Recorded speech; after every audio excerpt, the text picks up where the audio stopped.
It is Friday night and I ain't got nothing better to do but to come on live and talk about this stuff that I have been posting about, which is insurance approval for what some people consider cosmetic surgery, but it's not actually cosmetic surgery for some people. So I wanted to come on. I know some people are still coming on. Good evening, light skin. I don't know who you are, but hello. I don't think you're on my friends list, but maybe you are. I got a lot of people on my friends list. All right, so I wanted to come on. Hey, salute my curvers. How are you? So listen, I wanted to come on. Hi, Apostle Gray. Let me just, people are coming on. Listen, I am coming on tonight to talk about insurance, billing insurance for what some people call cosmetic surgery, but it is actually not cosmetic surgery for some people. And so I wanted to talk about that really quickly.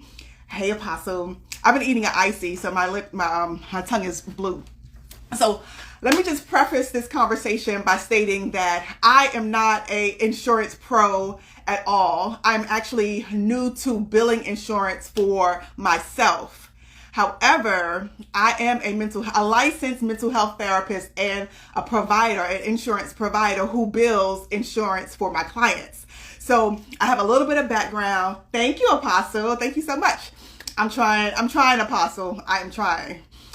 So I bill insurance for other people, but I'm kind of new to billing it myself. So this is still kind of murky water. But the one thing that I know for sure is that you always look at the insurance policy, which is the guiding principle of every insurance program, plan, company, and for us as patients of, or as recipients of insurance services. All right. So I wanted to come on and just talk about that because some people are like, well, Taisha, you're talking about you're trying to get insurance to pay for your panelectomy. You're trying to get insurance to pay for your arm lift. You're trying to get insurance to pay for your thigh lift. How, Sway? How? I want to tell you how. So this is based on my insurance policy. Everyone has insurance, has their own insurance policy. So my encouragement to you is to go look at your insurance policy, like read the entire thing, which is what I want to do with you guys tonight with using my insurance policy, using me as an example. All right.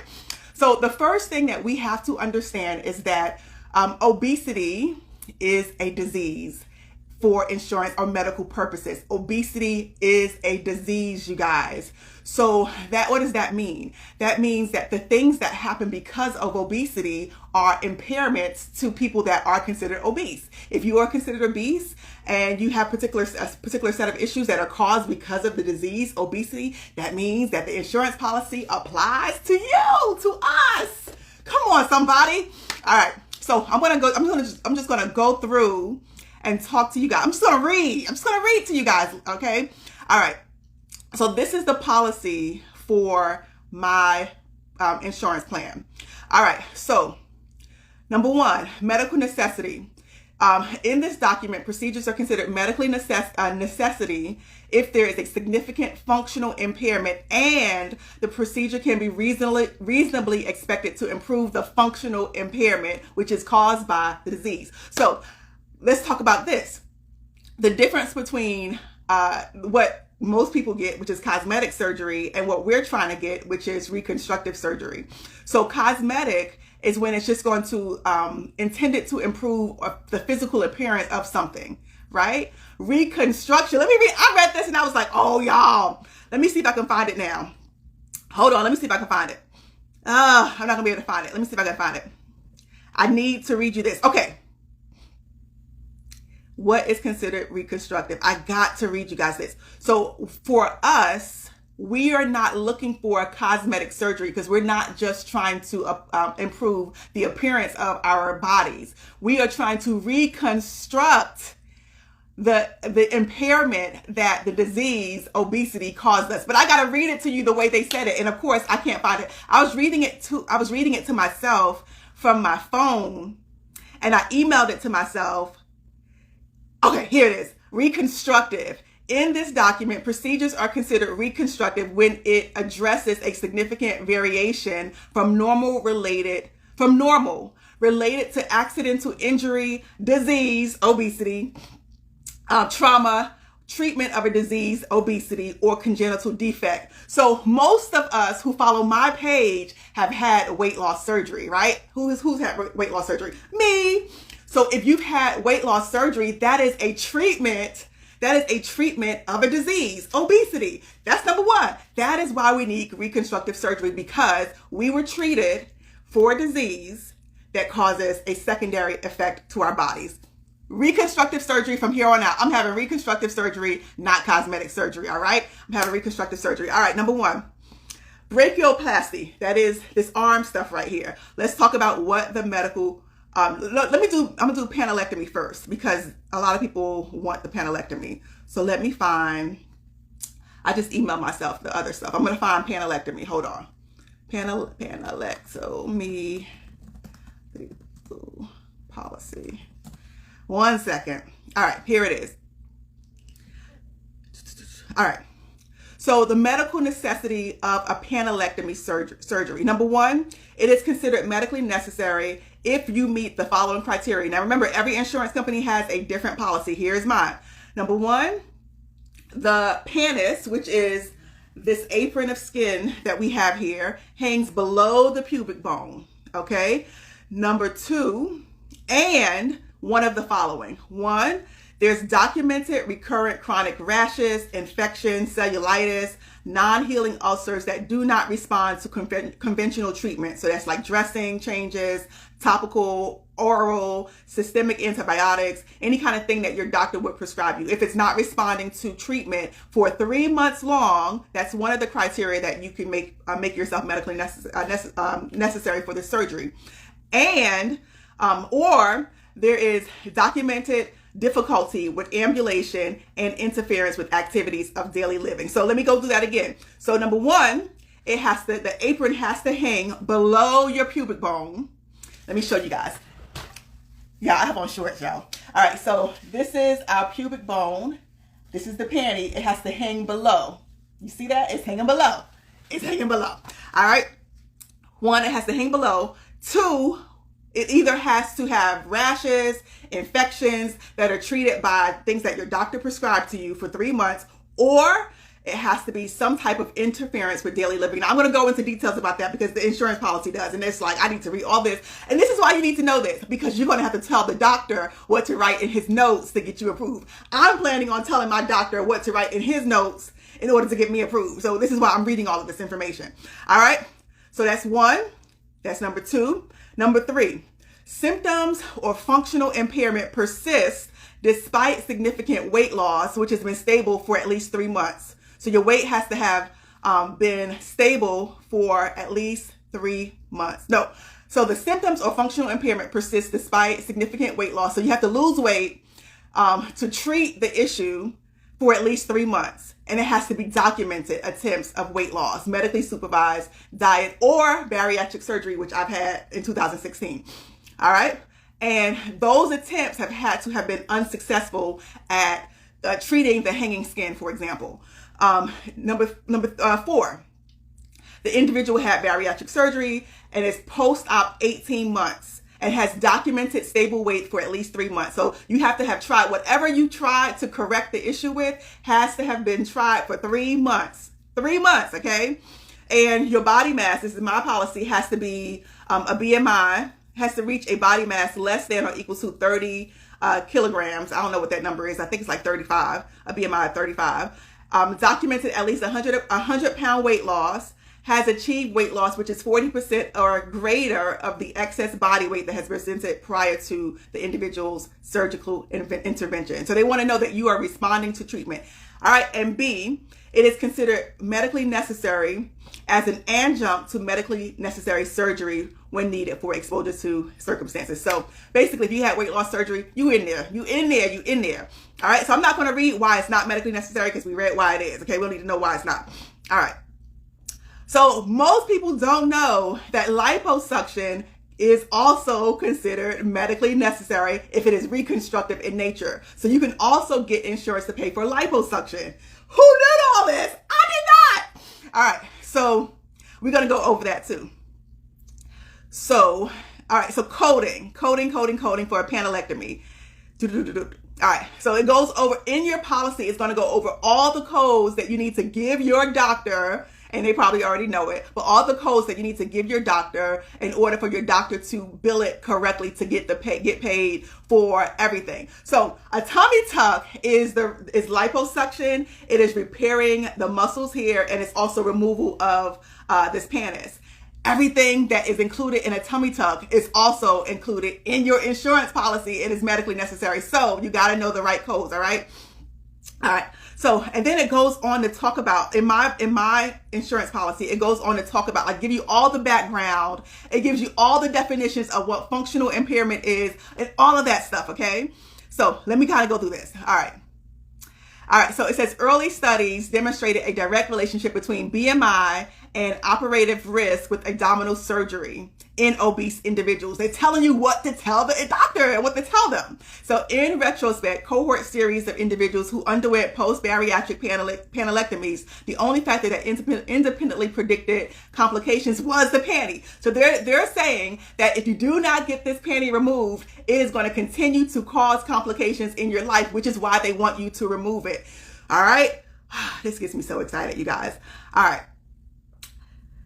All right, so I'm going to go on to read your policy, you guys.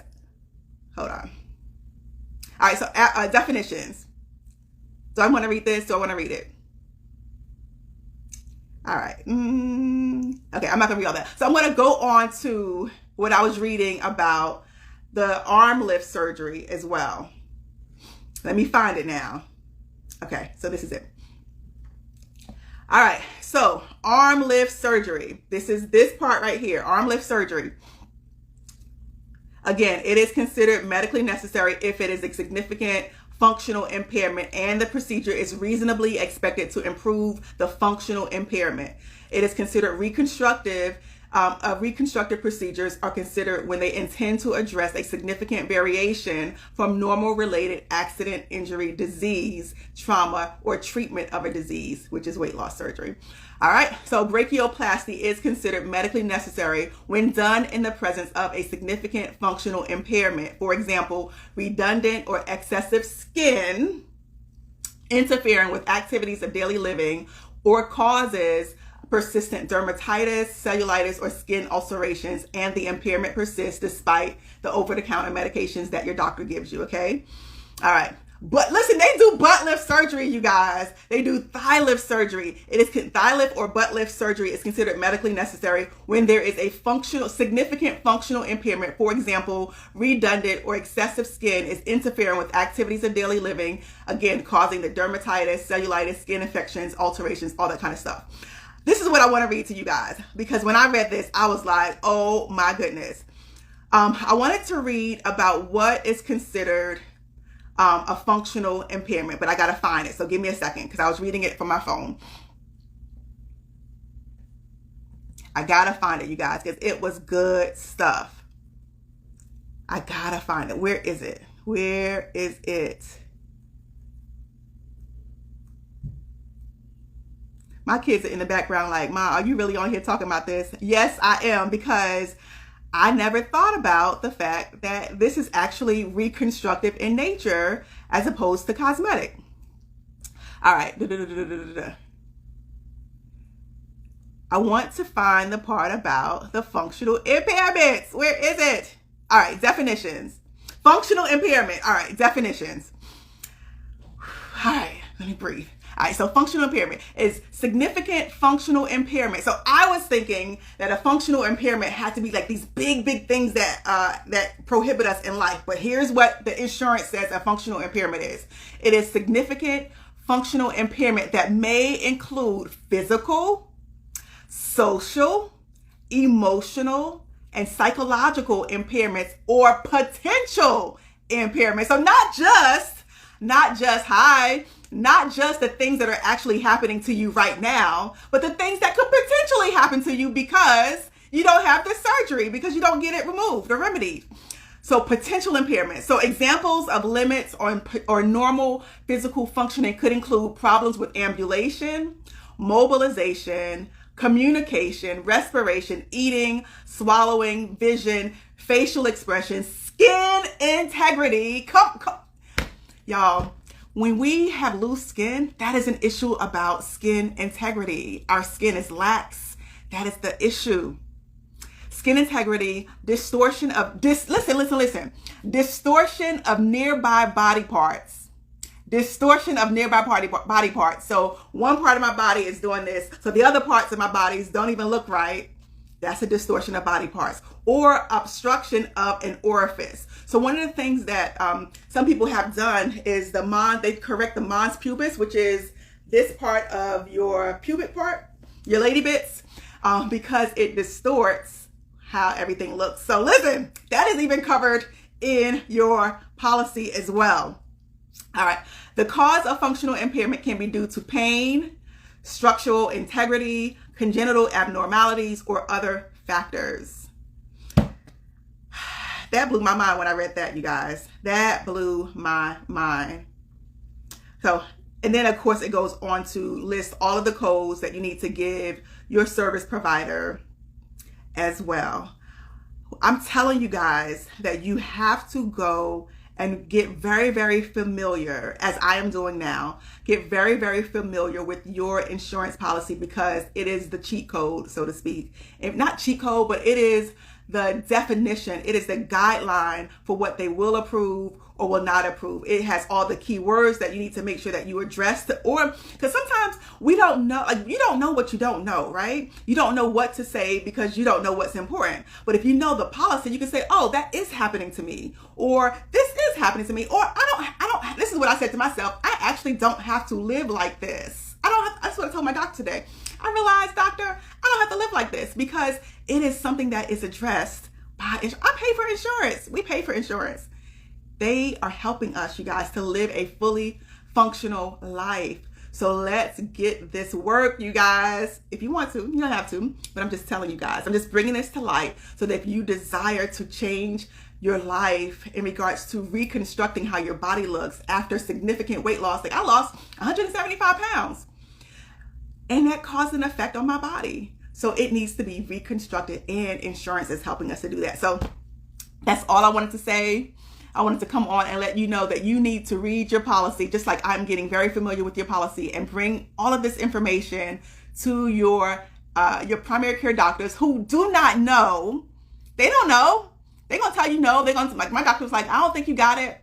But you read the policy, you have them to submit what you say, and boom, let insurance decide, because your doctor doesn't decide. Insurance decides. So you make sure that you tell them what to write. Let them submit it. Let insurance say yes or no. That's what I'm going with, all right? I love you guys. That's why I came on to share this information. Read your policy. It blew my mind. Good night. Bye.